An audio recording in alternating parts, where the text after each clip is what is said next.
Good morning student. छात्रों, इसके पहले हमने क्या पढ़ा था? याद आ रहा है? इसके पहले हमने 3 लेसन हमारे पढ़े हैं। वो कौन से हैं? पहला वाला याद आ रहा है आपको? वह चिड़िया जो। दूसरा वाला क्या था? ये थोड़ा सा आप याद करो, इसलिए मैं यहाँ पे रुक रही हूँ। कौन सा था?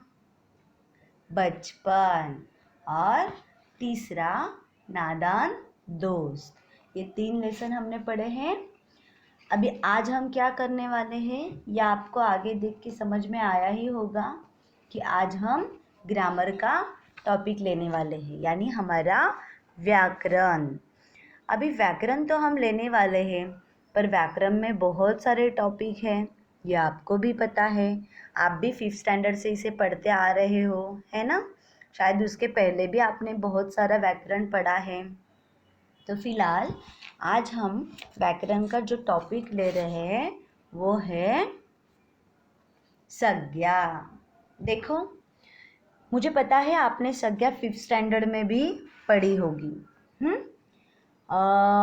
बहुत लोगों को संज्ञा क्या है ये भी पता होगा, है ना? तो होना ही चाहिए, क्योंकि अगर हमने लास्ट ईयर इसे पढ़ा है तो थोड़ी तो आइडिया आपको सबको होगी कि संज्ञा क्या है। अभी संज्ञा क्या है तो इसे हम देखते हैं। हम नाउन को संज्ञा कहते हैं, यह आपको भी पता है। यानी संज्ञा यानी किसी भी विशिष्ट चीज़ को हो, व्यक्ति को हो, प्लेस को हो, जो भी प्रॉपर नेम दिया होता है उसी को हम संज्ञा कहते हैं ना।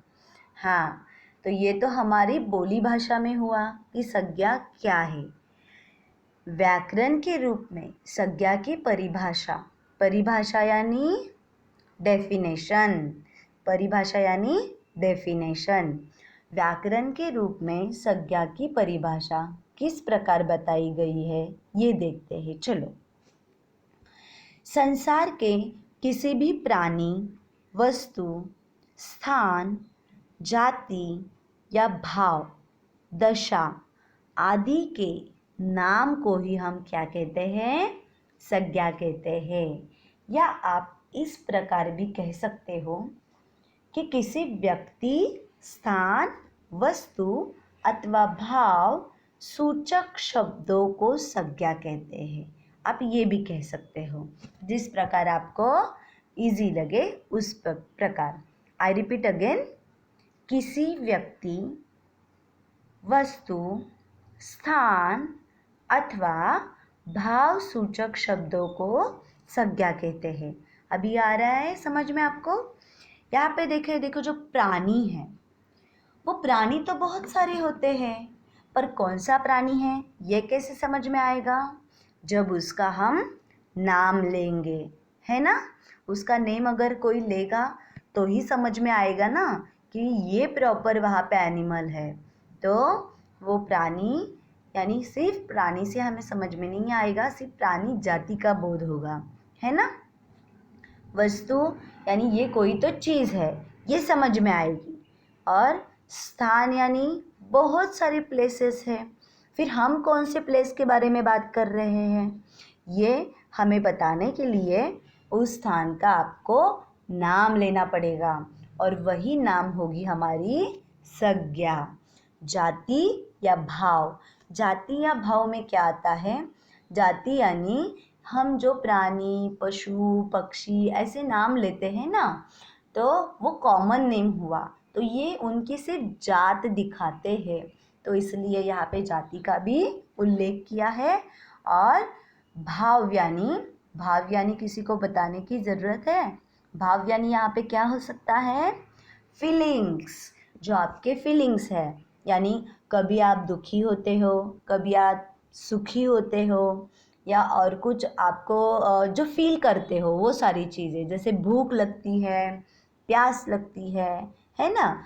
जो देखो, हवा चल रही है, हमें दिखाई तो नहीं दे रही है, पर हम उसे महसूस कर रहे हैं। यानी जब हवा चलेगी हम बहुत ठंडा महसूस करेंगे, है ना? तो ये जो ठंडा महसूस करना है वो क्या है, हमारी फीलिंग्स। ओके, आदि के नाम को, ये सारे नाम जो फीलिंग्स को भी हम जो नाम देखते हैं, सुख, दुख, है ना, तो ये सारे क्या हुए, क्या हुए, संज्ञा हुए। आ रहा है समझ में? चलो मेरे साथ फिर से संज्ञा की परिभाषा एक बार कहो। संसार के किसी भी प्राणी, वस्तु, स्थान, जाति या भाव, दशा आदि के नाम को संज्ञा कहते हैं। देखो छात्रों, सिर्फ देखना नहीं है और सिर्फ सुनना नहीं है, बल्कि आपको ये सारा ग्रामर मेरे साथ पूरी तरह अच्छे से लर्न करना है, याद रखना है ना? इसे आप ठीक से याद करो। रही बात, आप लोग ये भी कहोगे ना, टीचर हमारा माइंड कंप्यूटर थोड़ी ना है, हम सारी बातें याद रखें, तो कोई प्रॉब्लम नहीं, ये सारा मैं आपको नोट्स के थ्रू भेजने ही वाली हूँ, डोंट वरी। चलो आगे।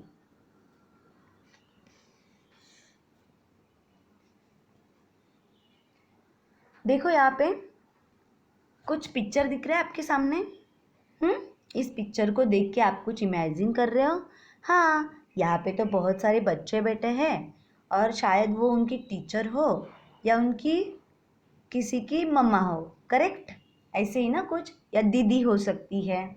तो देखो ये लोग ना यहाँ पे एक गेम खेल रहे हैं जो आज हम भी खेलने वाले हैं यहाँ पे।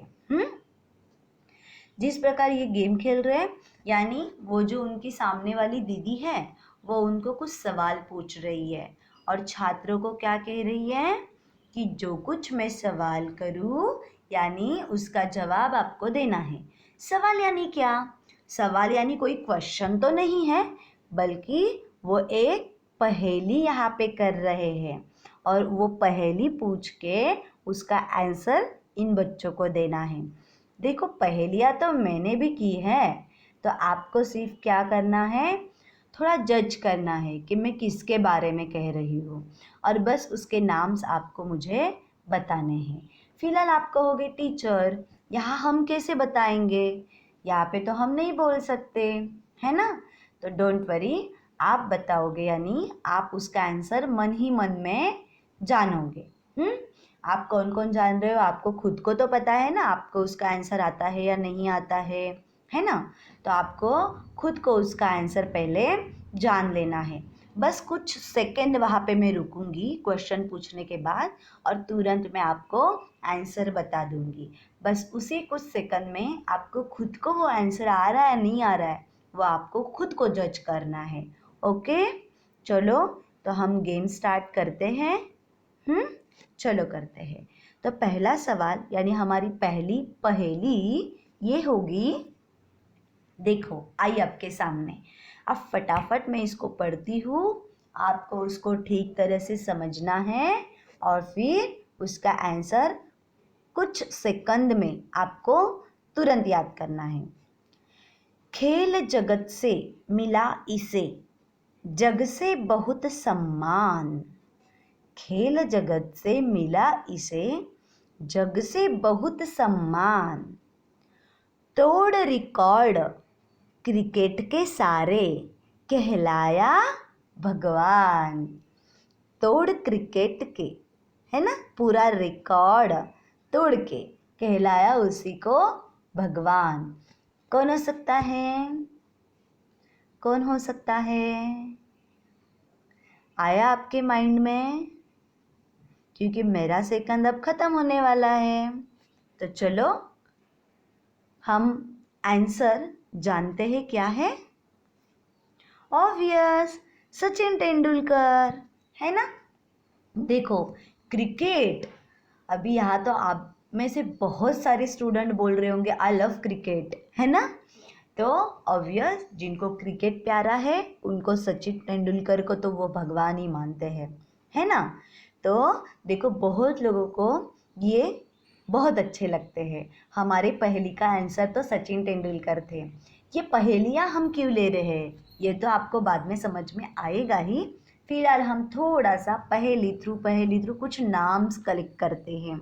हाँ, तो चलो हमारी पहले पहेली का आंसर है सचिन तेंदुलकर। अब हम जानेंगे नेक्स्ट वाली पहेली। देखो, बैठे नाक पर पकड़े कान, बैठे नाक पर पकड़े कान, कौन है बोलो यह वह शैतान। कौन है? आ रहा है कुछ समझ में? देखो, नाक पे बैठ के कान पकड़ रहा है, और वो शैतान कौन है ये आपको पहचानना है। कौन है? कौन है? देखो आगे, कौन है? ऐनक, है ना? ऐनक है, यानी हमारा चश्मा, जो हम जब इसे पहनते हैं तो बैठता नाक पे है, पर किसे पकड़ता है? कान को पकड़ता है। कितनी करेक्ट पहेली है ना ये। देखो, चश्मे के लिए, ऐनक के लिए कितना करेक्ट है ये पहेली, बिल्कुल करेक्ट। पर हम उसे क्या कहते हैं? उसका नाम क्या है? ऐनक। कितने होशियार बच्चे, मुझे पता है आप में से बहुत सारे छात्रों को इसके आंसर ज़रूर आते होंगे, पर फिलहाल मैं यहाँ से बता रही हूँ, मैं आपको देख नहीं पा रही हूँ, ये आपको भी पता है, पर मैं आपको महसूस ज़रूर कर रही हूँ कि मेरे छात्रों, मेरे साथ आप बैठे हो और ये सारी पहेलियाँ ज़रूर उलझा रहे हो, है ना? चलो, नेक्स्ट वाली जो हमारी पहेली है वो क्या है?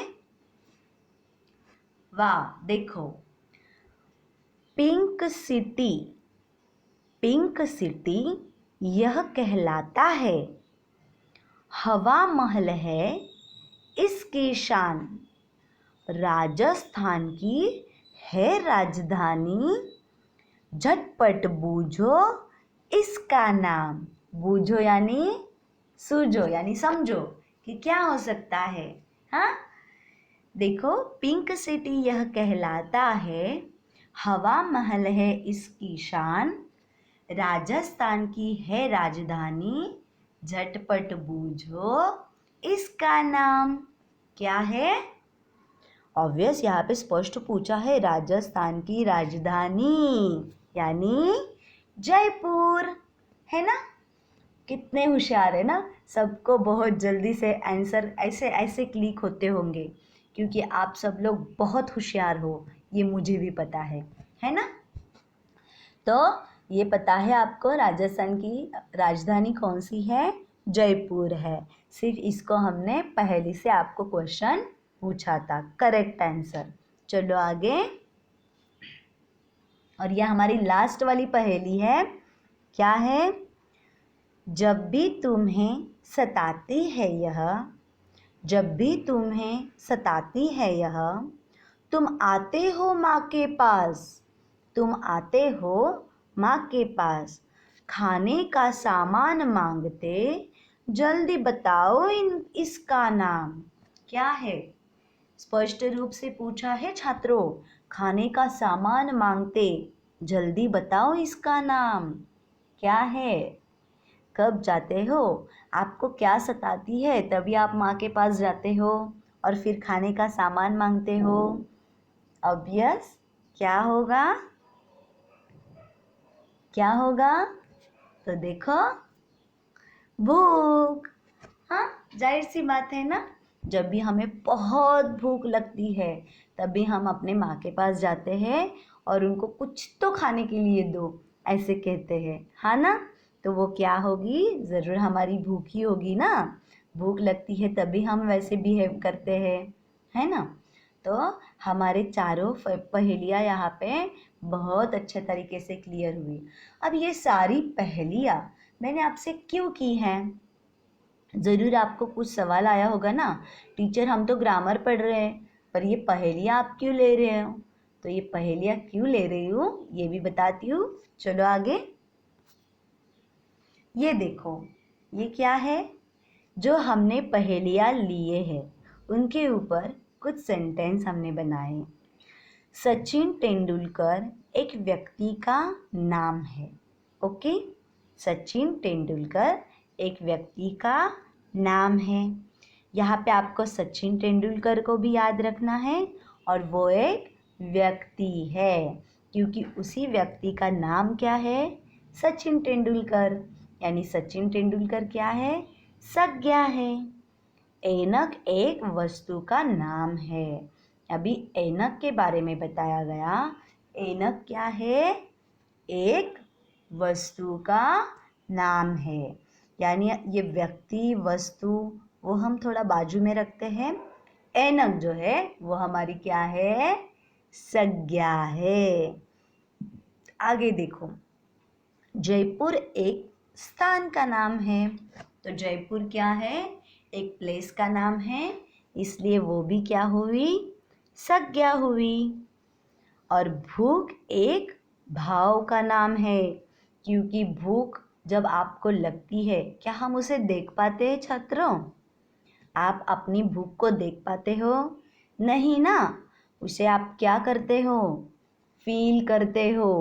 वो आपको भूख लगी है ये महसूस होता है, तभी तो आपको समझ में आता है। यानी ये भी आपकी एक फीलिंग्स है, इसलिए ये क्या है? भूख फिर से हमारी क्या है? संज्ञा है।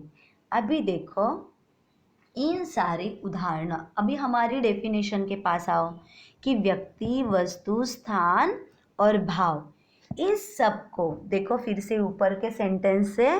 व्यक्ति, वस्तु, स्थान और भाव, इन सारे चीज़ों को हमने जो प्रॉपर नेम दिए हैं वही क्या है? हमारी संज्ञा है। अब मैं आशा करती हूँ कि आपको संज्ञा क्या है ये बहुत ठीक से समझ में आया होगा। किसी भी व्यक्ति का जो नाम है यानी सचिन तेंदुलकर, किसी भी वस्तु का जो नाम है ऐनक, किसी भी प्लेस का जो नाम है जयपुर, और किसी भाव का जो नाम है यानी यहाँ पे भूख जो दी है, वही सारी हमारी क्या है? संज्ञा है। आ रहा है समझ में? एग्जैक्टली संज्ञा क्या है? चलो तो नेक्स्ट, अब इसके बाद हम क्या देखते हैं? संज्ञा के अब 3 भेद है। संज्ञा के भेद तो बाद में आते हैं छात्रों। पहली बात याद रखना कि पहले संज्ञा क्या है, इसे आपको ठीक से जानने के लिए मैंने बहुत प्रयास किया, वो आप ज़रूर समझे होंगे। फिर भी नहीं समझ में आ रहा है तो आपको उसको पहले समझना है, क्योंकि हम कभी भी पढ़ाई करते समय क्या करते हैं? सिर्फ लर्न करते रहते हैं, बल्कि उसको अच्छे से समझ में अंडरस्टैंड नहीं कर लेते। अगर आप किसी भी चीज़ को ठीक से समझ नहीं रहे हो और फिर उसके डीप में जाने की कोशिश कर रहे हो ना, तो वो आपको नहीं समझेगा। वो जो आपका स्टडी होगा ना, वो सिर्फ ऊपर ही होगा, ना कि आप उसके इंटरनल चीज़ों को ज़्यादा जान पाओगे, यानी बहुत टाइम तक। पर आप इसको ठीक से अंडरस्टैंड करो, यानी ठीक से समझो, तो वो आपको पूरा लाइफ टाइम, लॉन्ग टाइम उसको आप ठीक से माइंड में अपने याद रख सकते हो। यानी उसको भूलने का सवाल ही नहीं उठता, क्योंकि उसको आपने अंडरस्टैंड किया होगा है, पूरी तरह समझा हुआ होता है ना? तो आपको क्या करना है यहाँ पे? संज्ञा की अभी हमने संज्ञा तो बहुत अच्छे तरीके से समझ में लिया। अब मैं आंख बंद करके भी आप बोल सकते हो कि किसी भी व्यक्ति, वस्तु, स्थान, भाव का जो नाम होता है, यानी उनको जो नाम दिया होता है वही संज्ञा होती है। अब तो संज्ञा हमारी क्लियर है। अब हम संज्ञा के 3 जो भेद है उसको जानेंगे। व्यक्तिवाचक संज्ञा फर्स्ट वन है हमारी व्यक्तिवाचक संज्ञा, सेकंड है भाववाचक संज्ञा, और थर्ड वन जातिवाचक संज्ञा। छात्रों, इस जातिवाचक संज्ञा में और भी 2 पॉइंट हैं जो उनके, और 2 भेद है, समूहवाचक संज्ञा और द्रव्यवाचक संज्ञा। पर फिलहाल अब हम उसको नहीं पढ़ने वाले। यहाँ पे हम सिर्फ 5 में से 3 ही पॉइंट पढ़ने वाले हैं। तो चलो हम आगे देखते हैं। अभी एक एक भेद क्या क्या हमें समझाने की कोशिश करते हैं। इन भेदों को समझने के पहले इनके नाम गौर से देखो। व्यक्ति, भाव, जाति, ये जो तीनों बातें हैं वो हमारी संज्ञा की डेफिनेशन में थी छात्रों, है ना? थी ना? जैसे व्यक्ति, भाव और जाति, ये तीनों भी हमारी संज्ञा के डेफिनेशन में थे। अभी उनके भी पूरे डिटेल्स हमें जानने हैं क्या है। तो देखो, पहला हमारा आता है व्यक्तिवाचक संज्ञा। अब इस व्यक्तिवाचक संज्ञा में क्या होगा, तो चलो उसकी डेफिनेशन यानी परिभाषा हम देखते हैं यहाँ पे क्या बताई है। व्यक्ति यानी कोई भी इंसान, किसी भी इंसान का नाम हो। तो चलो पहले डेफिनेशन क्लियर करते हैं। जिन शब्दों से किसी विशेष व्यक्ति, विशेष प्राणी, विशेष स्थान या किसी विशेष वस्तु का बोध हो, उन्हें व्यक्तिवाचक संज्ञा कहते हैं। यानी देखो यहाँ पे क्या बताया है कि जिन शब्दों से किसी विशेष, ये नाम बहुत इंपॉर्टेंट है यहाँ पे, विशेष शब्द क्यों इंपॉर्टेंट है, क्योंकि विशेष यानी प्रॉपर, जिस चीज को प्रॉपर जो भी नाम दिया है वही। यानी देखो, विशेष व्यक्ति, विशेष प्राणी और विशेष स्थान या किसी विशेष वस्तु का बोध होता है, यानी समझ में आता है, तो वो क्या हुए, व्यक्तिवाचक संज्ञा। और भी इजी तरीके की डेफिनेशन इसकी है जो आपको मैं सिर्फ ओरली बता रही हूँ, ठीक से सुनो। जिस संज्ञा से किसी एक विशेष व्यक्ति, एक ही, जिस संज्ञा से किसी एक विशेष व्यक्ति, स्थान या वस्तु का बोध हो, उसे ही हम क्या कहते हैं, व्यक्तिवाचक संज्ञा। ओके, फॉर एग्जाम्पल के रूप में आपके सामने यहाँ पे एक एग्जाम्पल दिया है। रमेश एक व्यक्ति का नाम है, करेक्ट। रमेश से समझ में आता है कि हम किसी एक ही व्यक्ति के बारे में बात कर रहे हैं, यानी वो कौन है, रमेश है। यानी रमेश नाम से हमें प्रॉपर पता चला जाता है कि किसके बारे में बोला है और किसको बोला है, इसलिए वो क्या हुआ, व्यक्तिवाचक संज्ञा। ओके, यहाँ तक समझ में आया। देखो आगे, आपको यहाँ पे व्यक्तिवाचक संज्ञा की बहुत फॉर एग्जाम्पल्स दी है। रही बात परिभाषा, तो आपको इसको परिभाषा से ज्वाइन करके देखना है। ऊपर लिखा है ना संज्ञा की परिभाषा, तो इन व्यक्तियों को लेके आपको उस परिभाषा के ऊपर क्या करने हैं, फॉर एग्जाम्पल बनाने हैं। देखो यहाँ पे राजू का एक पिक्चर है, राजू। तो यहाँ पे हम क्या कह सकते हैं कि राजू बहुत मोटा है ना, कह सकते हैं ना। तो इसी में राजू क्या हुआ, व्यक्तिवाचक संज्ञा हुआ, क्योंकि वो राजू क्या है, उस व्यक्ति का नाम है।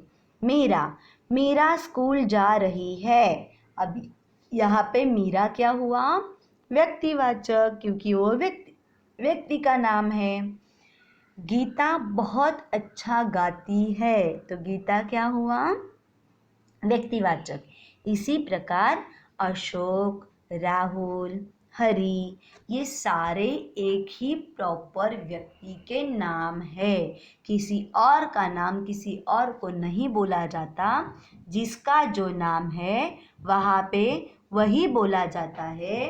इसलिए हम यहाँ पे क्या कहते हैं कि ये प्रॉपर नेम है, किसी एक ही व्यक्ति का है, इसलिए वो क्या हुआ, व्यक्तिवाचक संज्ञा। अब आ रहा है समझ में आपको।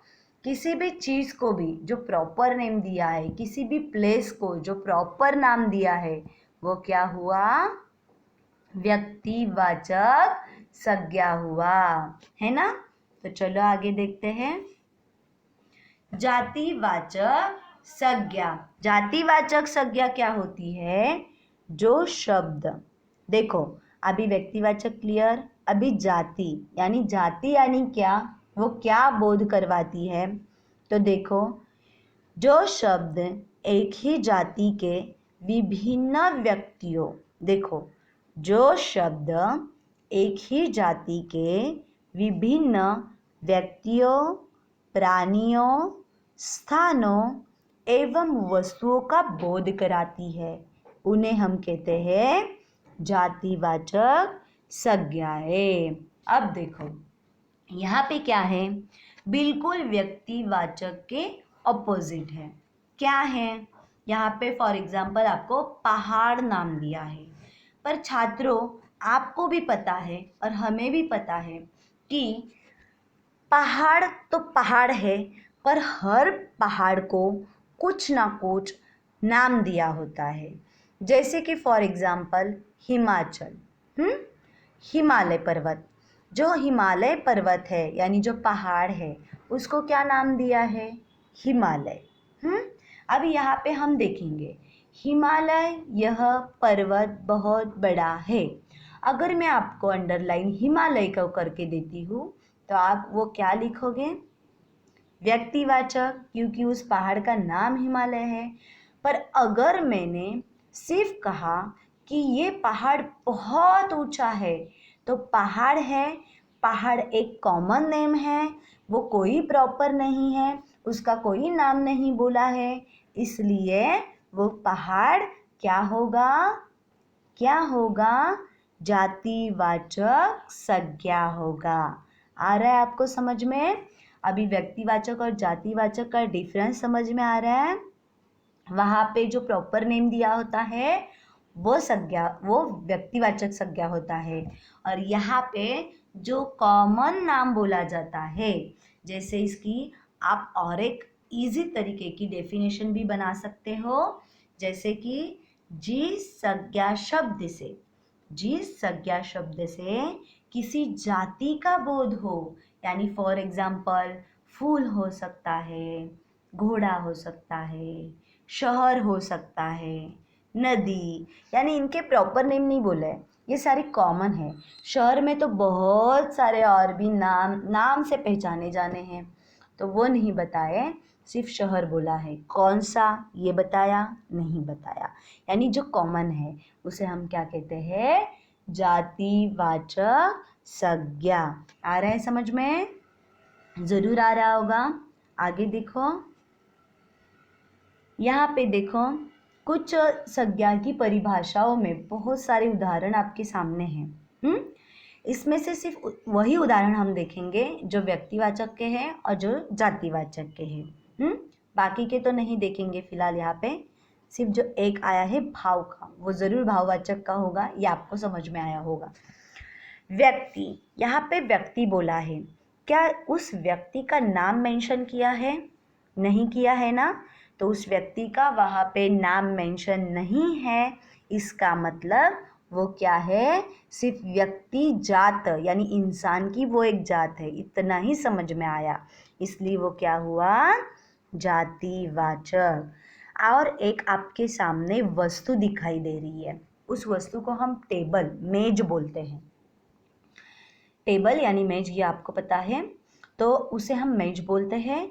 तो वहाँ पे उसका नाम मेंशन नहीं हुआ है, बल्कि उसको वस्तु कह के बुलाया है, यानी वस्तु यानी ये कॉमन है, इसलिए ये क्या हुआ? जातिवाचक। और थर्ड नंबर के पिक्चर में देखो बहुत सारे एनिमल्स दिखाई दे रहे हैं, यानी बहुत सारे प्राणी हैं वहाँ पे, पर वो प्राणी जो है उसके नाम लिए कि वहाँ पे कौन कौन से प्राणी हैं ये आपको दिख रहे, पर वहाँ पे कुछ नाम मेंशन किए हैं नहीं है, यानी उन सारे एनिमल्स को हमने क्या बोला? प्राणी बोल दिया। तो ये सबको कॉमन वर्ड यूज हुआ, ये प्राणी, इसलिए वो क्या हुआ? क्या हुआ? तो प्राणी एक कॉमन नेम हुआ, इसलिए वो क्या है? जातिवाचक। सेम उसके नीचे स्थान, यानी एक प्लेस दिखाई, एक नेचर है, देखो नीचे, तो वो प्लेस का भी ज़रूर कुछ ना कुछ नाम होगा ना, पर यहाँ पे उसका नाम मेंशन किया है? नहीं किया है, इसलिए वो भी कॉमन है, तो वो क्या हुई? क्या हुई? जातिवाचक। आ रहा है समझ में अभी आपको? और एक ये भाव का जो पिक्चर है ना, उसका एग्जाम्पल वो सेम भाव जो अभी वो बहुत सैड लग रही है, वहाँ पे बहुत दुखी लग रही है, तो उसका एग्जाम्पल हम कहाँ देखने वाले हैं? भाववाचक संज्ञा में। देखो आया भाववाचक संज्ञा, यहाँ पे अभी हम उसको देखेंगे। हाँ, अभी सबसे पहले तो भाव, भाव का अर्थ मैंने आपको पहले ही बताया कि फीलिंग्स है। हम्म, किसी भी चीज की हो वो फीलिंग्स है। तो क्या है, सो देखते हैं चलो। जो शब्द गुण, कर्म, दशा, अवस्था, भाव आदि का बोध कराए, उन्हें हम क्या कहते हैं? भाववाचक संज्ञा कहते हैं। फॉर एग्जाम्पल के रूप में भी दिया है वहाँ नीचे, सुंदरता। देखो किसी भी व्यक्ति के जो गुण है, अच्छाई, बुराई, यही हो सकते हैं ना। वो इंसान बहुत अच्छा है, वो इंसान बहुत बुरा है, वो इंसान ईमानदार है, वो इंसान बेईमान है, यही ना। तो ये ईमानदारी, बेईमानी या अच्छा बुरा, ये सारे उसके क्या हैं? गुण हैं। और कर्म अच्छा बुरा में भी जा सकते हैं, वो कर्मों का भी सवाल है कि किसी इंसान के चीज़ अच्छे कर्म अच्छे होते हैं या बुरे होते हैं, है ना। तो या गुण, सुंदरता भी एक गुण है ना। किसी इंसान की होशियारी, ये भी एक गुण है ना। चालाकी, ये भी एक गुण है। तो ये सारे जो गुण हैं वो भाव में आ जाते हैं। कर्म तो अच्छे बुरे की ही। दशा, दशा यानी क्या हो सकता है? हाँ, उसकी स्वास्थ्य की अच्छी दशाएं है। यानी फिर दशा में और क्या क्या आ सकता है? उसकी अवस्था कहो, दशा में फिलहाल यहाँ पे स्वास्थ्य आ सकता है। वो किस दशा में है, यानी वो किस सिचुएशन में है अभी, वो सारी बातें दशा में जाती है। अवस्था में क्या आता है? वो अभी बुढ़ापे के सिचुएशन में, बुढ़ापे की सिचुएशन में है, यानी अवस्था में है, या वो जवानी के है, तो ये जवानी, बुढ़ापा, ये सारा कहाँ पे आ जाता है? अवस्था में। और भाव यानी आपको पता है जो कुछ फीलिंग्स ये सारी है, वो सारी कहाँ पे जाती है? भाववाचक संज्ञा में जाती है ना। तो देखो, और भी इसे हम देखते हैं अच्छे से, और इजी तरीके की डेफिनेशन मैं आपको बताती हूँ। अगर आपको याद रह रही भी है तो आप उसको अंडरस्टैंड कर लो, याद कर लो। भाववाचक की संज्ञा हम ऐसे भी बना सकते हैं कि जिस संज्ञा शब्द से किसी, देखो फिर से, जिस संज्ञा शब्द से किसी गुण, दोष, भाव या दशा का बोध होता है, उसी को हम क्या कहते हैं? भाववाचक संज्ञा। यानी उसमें उसके गुण, दोष, भाव, कर्म, अवस्था, दशा, सारी बातें उसमें आ जाती है। फिलहाल यहाँ पे तो सिर्फ हमने सुंदरता देखी है, और पिछले उस पिक्चर्स में हमारे भाव, एक लड़की बहुत दुखी बैठी थी, तो उसका जो दुखीपन था, वो जो बहुत सैडनेस था, वो क्या है? उसकी फीलिंग्स है, तो वो क्या हुआ? भाववाचक हुआ। आ रहा है ना समझ में मैं जो कुछ बता रही हूँ? हाँ, ज़रूर आएगा, क्योंकि मैं उसको रिपीट कर रही हूँ, क्योंकि वो आपको अच्छे से अंडरस्टैंड हो। हाँ, देखो आगे देखते हैं हम। अब यहाँ पे देखो, बहुत सारे फीलिंग्स है जो आपको यहाँ पे दिखाई देंगे। तो ये सारे वर्ड जब भी सेंटेंस में आ जाएंगे और अगर उसको अंडरलाइन होगी, तो आपको आँख बंद करके लिखना है। अभी तो ये आँख बंद करके लिखना है, यानी बहुत कॉन्फिडेंस से लिखना है, ये कहना है। नहीं तो आप ये कह सकते हो, टीचर आँख बंद करके हम लिखे कैसे? तो एक्चुअल वो ऐसे नहीं था। आँख बंद करके लिखना यानी आप कंफर्म लिख देना वहाँ पे कि वो भाववाचक ही होगा, क्योंकि ये सारे क्या है? फीलिंग्स है ना।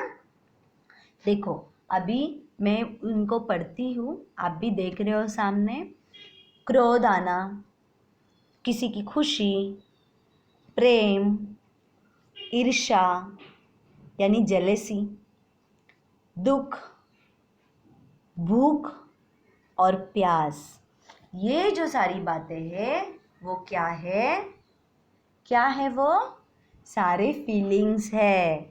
यानी चेहरे से इसको हम देख सकते हैं, महसूस कर सकते हैं कि सामने वाला बहुत गुस्से में है, अभी हमें चुप बैठना है, या कोई बहुत खुशी में हो तो हम जानते हैं कि आज ये बहुत खुश लग रहा है। यानी उनकी फीलिंग्स वो ना बताते हुए भी हम उनके चेहरे से जज कर सकते हैं।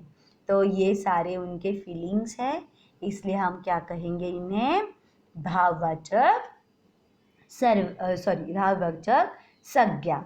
हाँ, तो ये ठीक से हमें याद रखने हैं कि कौन से फीलिंग्स हैं, क्योंकि सेंटेंस में ये जब आते हैं तो उसको आपको पहचानना होता है, और कभी कभी उसको पहचान के उसका प्रकार भी लिखना होता है, यानी भेद भेद भी लिखना होता है, तब आप कोई भी गलती ना करें, इन सारे पूरे भेदों को ठीक से जान पाओ।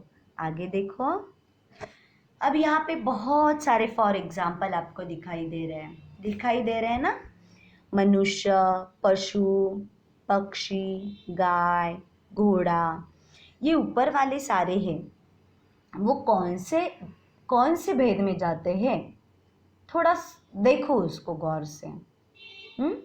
क्योंकि मनुष्य का कोई प्रॉपर नेम वहाँ पे दिया नहीं है, उस पशु का नहीं, पक्षी का नहीं, गाय को भी बहुत सारे अलग अलग नाम होते हैं, वो भी नहीं बताए, और घोड़े की भी अलग अलग जातियाँ होती है, उनके नाम होते हैं, वो भी नहीं दिया, सारे घोड़ों को कॉमन बोले। यानी आपको अच्छी तरीके से याद आ रहा होगा कि ऊपर जो सारे पिक्चर दिए हैं वो सारे कॉमन नेम के हैं, इसलिए वो क्या हुए, सारे के सारे पिक्चर जातिवाचक संज्ञा हुए। और नीचे देखो, नीचे जो सारे नाम दिए, सारी प्लेसेस दिए, देखो, दिल्ली, मुंबई, मद्रास, कलकत्ता और मथुरा, ये सारे प्लेसेस के प्रॉपर नाम बताए गए यहाँ पे, इसलिए ये सारे प्रॉपर नाम क्या होंगे, ऑब्वियस व्यक्तिवाचक संज्ञा। आ रहा है कुछ कुछ समझ में अभी आपको, ज़रूर आ रहा होगा। चलो आगे, यहाँ पे देखो, फिर व्यक्तिवाचक का एक उदाहरण है, महात्मा गांधी महान थे, पर महात्मा गांधी महान थे, इनका नाम वहाँ पे मेंशन किया है, उनके नाम से हमें पता चलता है कि कौन महान थे, इसलिए ये एक व्यक्ति का नाम है, इसलिए वो क्या है, व्यक्तिवाचक संज्ञा है। आगे देखो, मैं कल आगरा जाऊंगा, अभी वो आगरा जाएगा, उन्होंने बताया, उस बच्चे ने बताया कि वो आगरा जा रहा है, वो कहाँ पे जा रहा है, कौन से प्लेस पे जा रहा है, ये हमें यहाँ पे पता चला, इसलिए ये क्या हुआ, ये व्यक्तिवाचक, क्योंकि उस प्लेस का प्रॉपर नेम यहाँ पे दिया है। आगे देखो, यहाँ पे देखो, जातिवाचक संज्ञा के और 3 उदाहरण दिए आपको। लड़कियां घूमने जाती है, लड़कियां जाती है, पर उन लड़कियों के नाम नहीं बताए, सारे लड़कियां जा रही है, यानी कॉमन लड़कियों को लड़कियां बोला, इसलिए वो क्या हुआ, जातिवाचक संज्ञा। बाग में फूल खिले हैं, अभी किसी फूलों का प्रॉपर नाम यहाँ पे मेंशन नहीं किया, सारे फूलों को कॉमन फूल बोल दिया, इसलिए ये क्या है, जातिवाचक संज्ञा। अध्यापक पढ़ाते हैं, वैसे तो स्कूल में बहुत सारे अध्यापक हैं, पर कौन से अध्यापक आपको पढ़ा रहे हैं, ना उनके सब्जेक्ट का नाम है और ना उनका खुद का नाम है, इसलिए ये कॉमन सारे अध्यापकों को बोला गया। इसी में आप कंफर्म नहीं हो रहे हो ना यहाँ पे कि कौन से अध्यापक है, इसलिए ये क्या हुआ, जातिवाचक संज्ञा। क्लियर, आ रहा है समझ में, ओके, चलो आगे।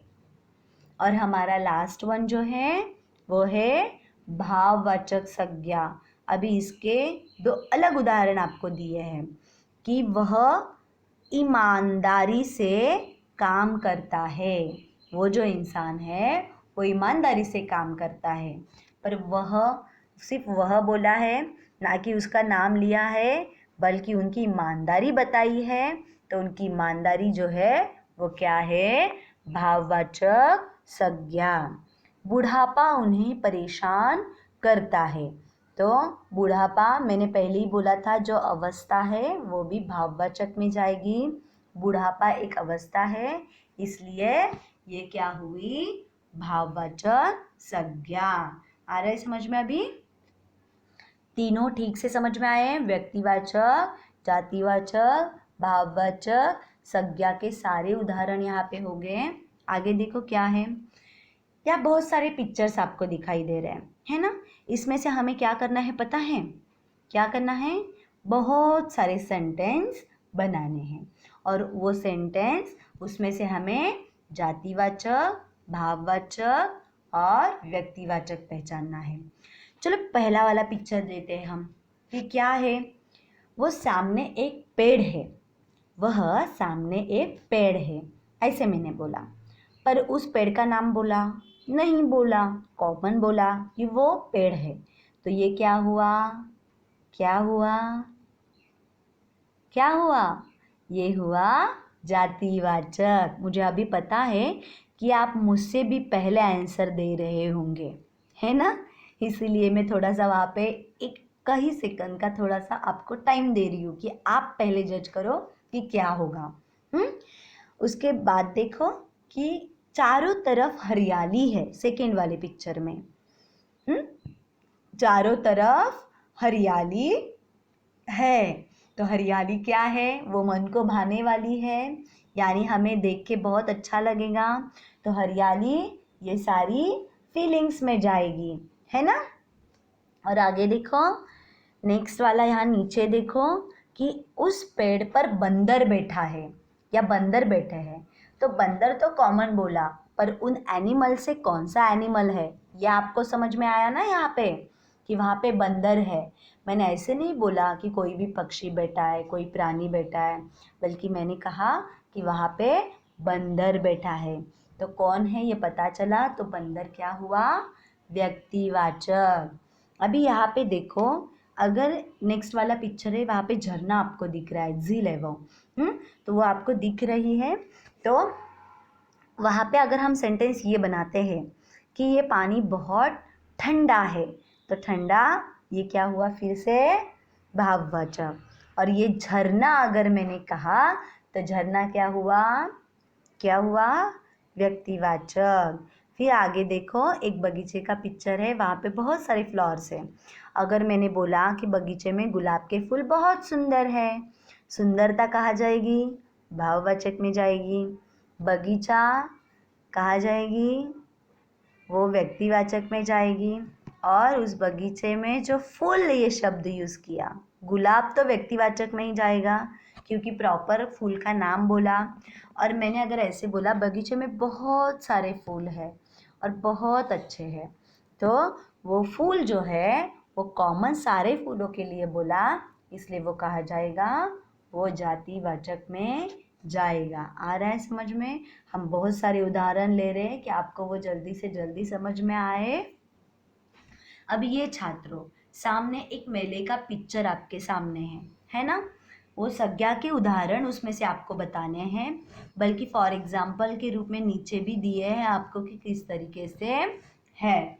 तो देखो, राज और सीमा अपने माता पिता के साथ जयपुर का मेला देखने गए। मेला एक विशाल मैदान में लगा था। राज, सीता, जयपुर, मैदान, ये सारा क्या हुआ?